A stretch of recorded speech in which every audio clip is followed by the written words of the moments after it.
The Elite and Death Triangle went to war again, but they started in the back, just like every same old mess. And Rick Knox was the referee, so no rules were enforced. But even if they started in the ring, it would be a total mess, yes it would. Don Callis was spouting bullshit on commentary just like he always does. But the Bucks and Omega along with Pac and Lucha Bros just did the same old flippy shit, but with Falls Count Anywhere. With the Rocky Mountain High, but the ratings crashing down. Honestly, this flippy shit, it really does bring me down. But I haven't seen a crash happen since October 12th, 1997, when John Denver had that ill-fated plane ride. But the Elite and Death Triangle on a Rocky Mountain High. I really can't wait for this feud to be over, because I may not survive more than another match, even though they all blend together like this Rocky Mountain High sinking low. I'm John Renton with my review of AEW Dynamite from Denver, Colorado, or outside Denver, Colorado. Who goddamn knows? New Year's Smash, baby! Rest in peace, John Denver. Pretty much just butchered that goddamn song right there. Anyway, let me know your thoughts on this show in the comments, please. Honestly, there were some good moments on this show. It ended smartly, especially if they want to tie into the show. It's going to be happening in Seattle next week. I'm going to be going with my friend Roxy. It's going to be an awesome goddamn time. Even if Seattle traffic is a goddamn bitch. Fuck Seattle. Fuck anybody who likes Seattle. Kidding. If you like Seattle, that's great. But honestly, Seattle is a mess. But it's worth it. I'm only going because my friend Roxy wants to go. So if you happen to be watching this, Roxy, don't feel any pressure. It's just, I'm actually excited to go. Hopefully Bryan Danielson is going to be there. They're announcing more matches on Rampage. So as of now, it seems like we are getting Jericho versus Ricky Starks. I'm glad I get to see Ricky Starks on the bigger stage after seeing him at some indie shows. And Darby versus Joe almost seems like a lock. So anyway, Excalibur, Shivani, and Taz on commentary. Dasha as the ring announcer. God, Dasha's beautiful. Good grief. Keep Dasha as the ring announcer. We don't need Justin Roberts there. He sounds way too forced. Sounds like he's trying to be a discount Gary Michael Capetta or a discount David Penzer, or really just a discount announcer. Dasha looks great and actually puts enthusiasm. She puts force into what she says. She absolutely just belts it out. And she looks better. But anyway, Bryan Danielson, speaking of which, taking on Ethan with Stokely. It's nice that Ethan Page brought a Make-A-Wish child to work with him, but I kid. Stokely is always speaking up to people, but then again, I mean, he's like 3 feet tall, so he has no choice but to speak up to people. MJF in the Skybox, and I wondered who that unbelievable beauty was that was with him, and it turns out it is a woman on the indies called Daddy Doom, Daddy with an I. She looks great. Boy, howdy, she looks great. It was hilarious, though. MJF there living up his gimmick. I mean, he is engaged. I don't think they're married yet. Whoever, I forget his wife's name. She does paintings, does really good paintings. But they cut away from that, and I'm like, ooh, geez, I hope MJF didn't get in trouble for that. I mean, then again, he lives his gimmick. I'm so happy to see MJF's success. To think that I saw him on some indie shows in Seattle in front of like 400 or 500 people. And then he went to All In, and he has just done such great things since. The crowd loved Bryan. There was a lazy booking sign in the crowd. That applied to one particular thing a little bit later. I did like the cornet face shirt that was in the crowd. I was a little bit worried they weren't going to sell out because I saw a post from like, I think 11 a.m. this morning from WrestleTix on Twitter. That's Tix with an I. It's like Tix tested, mother approved. But anyway. What worried me is they had only sold 4,000 tickets, and yeah, they might have walk-ups and everything, but that's a little worried, and I'm really worried that they might not sell out in Seattle. I really hope they do, because I want them to come back to Seattle, because, let's be honest, we need better wrestling shows here. I mean, we need big wrestling shows, and that Climate Pledge Arena certainly needs to justify its massive, massive facelift, even though it's still a dive of a goddamn arena. So anyway, Stokely got his hat knocked off. That was kind of funny. I don't know why. He called him a raggedy ass bitch, or maybe it was implied. This went a while. Ethan can work. I just don't care about him. That's the thing. I just do not care. So he did hit a nice rope cutter for 2. You know, springing off the ropes for a rope cutter. That was nice.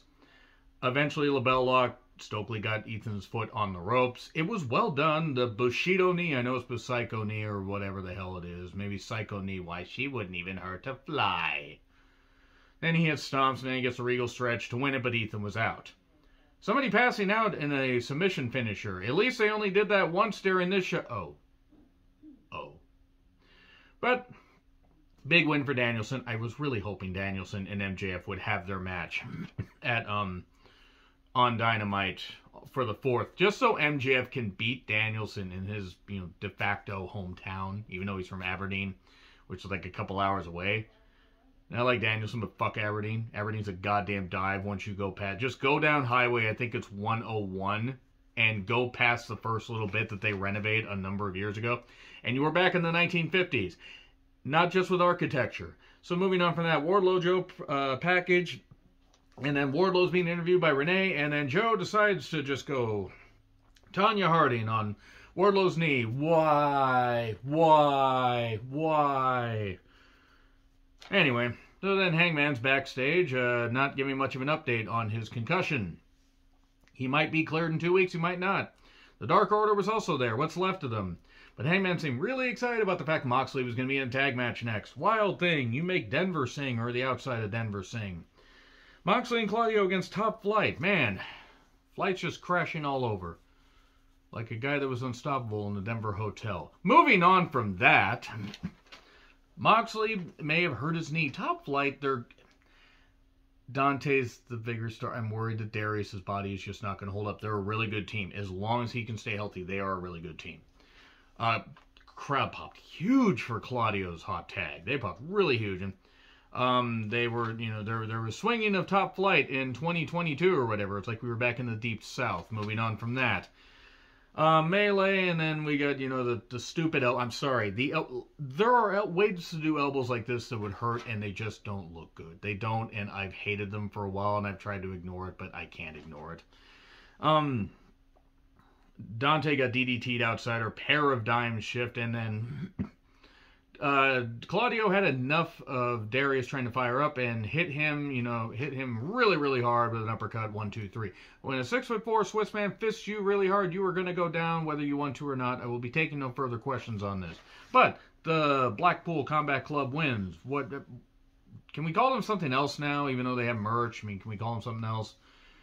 And then what do we get? What did we get like recently that was so goddamn great? It's an FTW championship with Hook.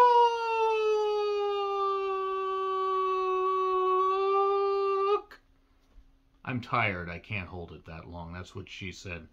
He took on a man named Balin Lynx. Shout out to Schurmeister for catching me with a, something where he said the Lynx wasn't at a handheld, and then I corrected him and realized he was making a joke. Schurmeister's awesome. Anyway, this wasn't much, but Hook is way over and hits the red rum. Then suddenly Stokely shows up, speaking up to Hook. Hook's hair alone, sitting on the ground by itself, is taller than Stokely.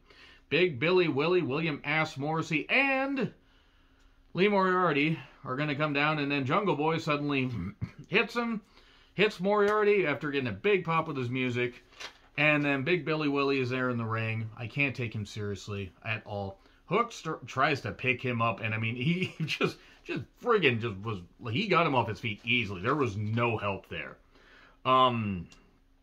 And then we got a big 2x4 shot from Jungle Boy. Apparently he just carved a 2x4 from the jungle and hit him, and there you go.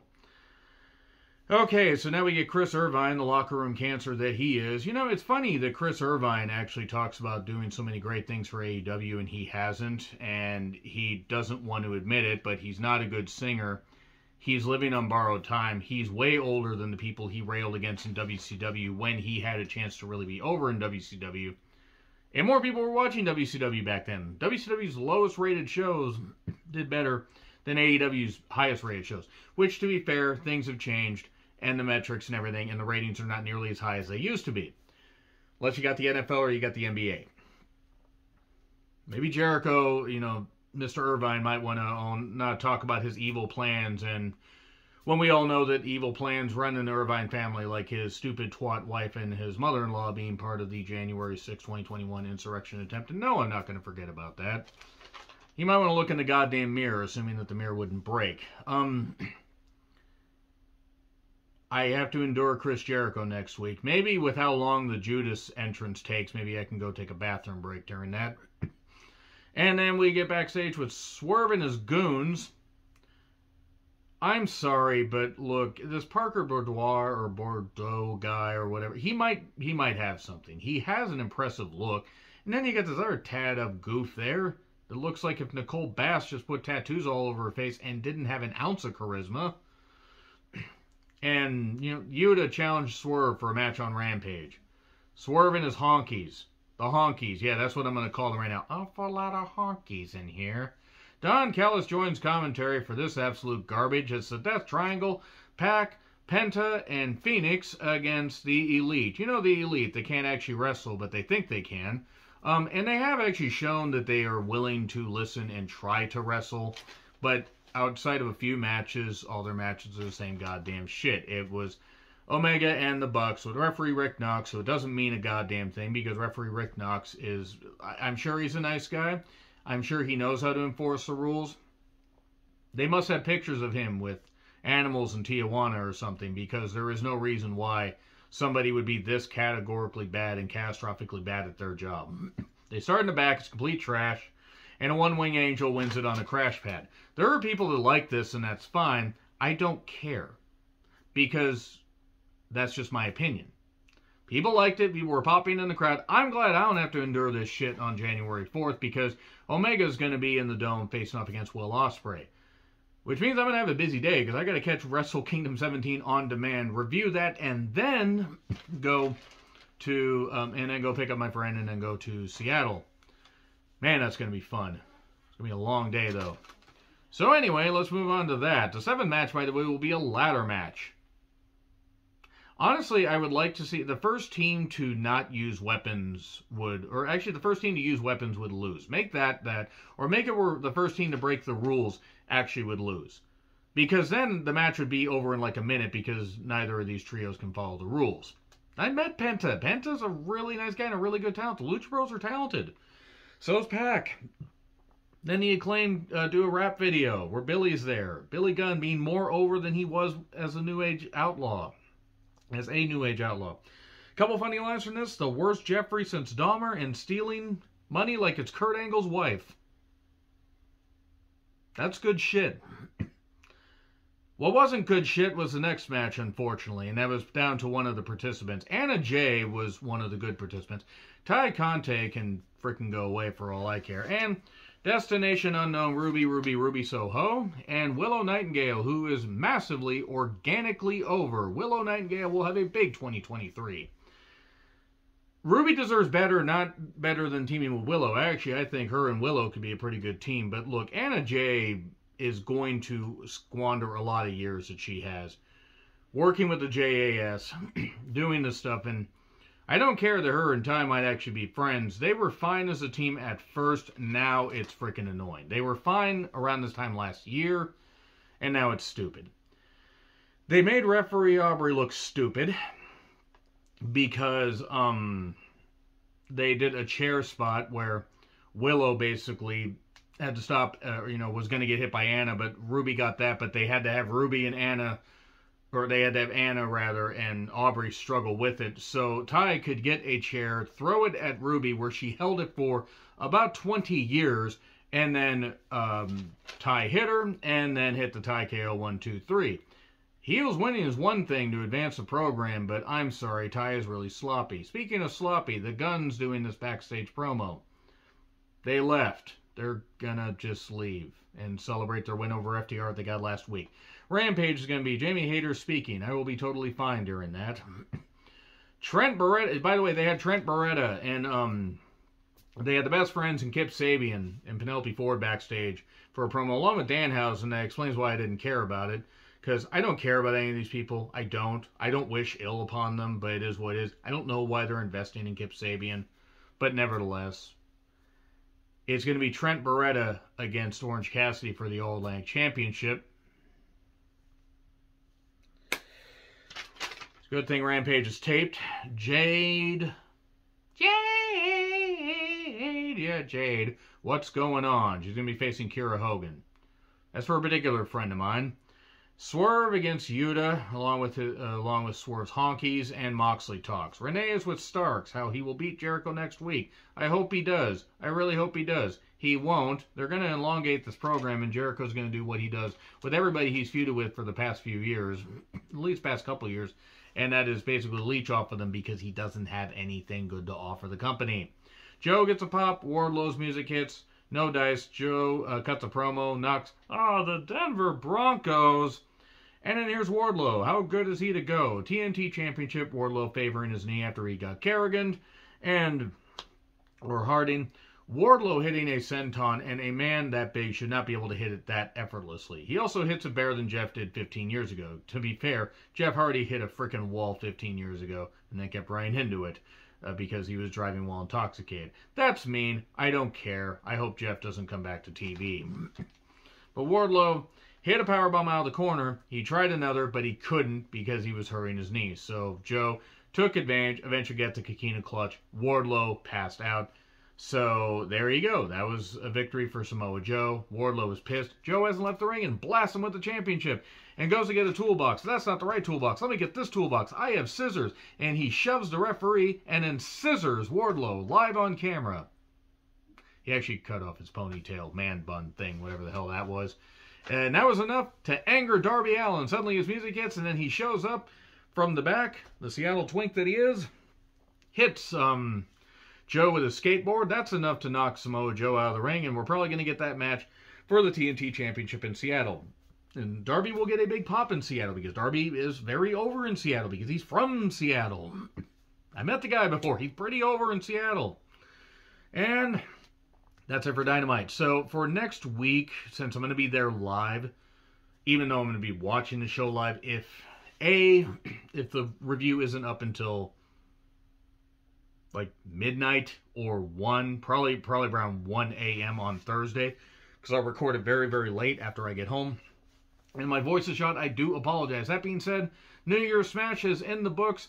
In all seriousness, guys, Happy New Year. Hopefully, AEW has a banner year in 2023. Maybe they scale back on some things. Maybe they let some things breathe. We will see. Let me know your thoughts in the comments on the show. Like, share, subscribe, Twitter handle in the description. I'm John Retlin. I'll see you soon.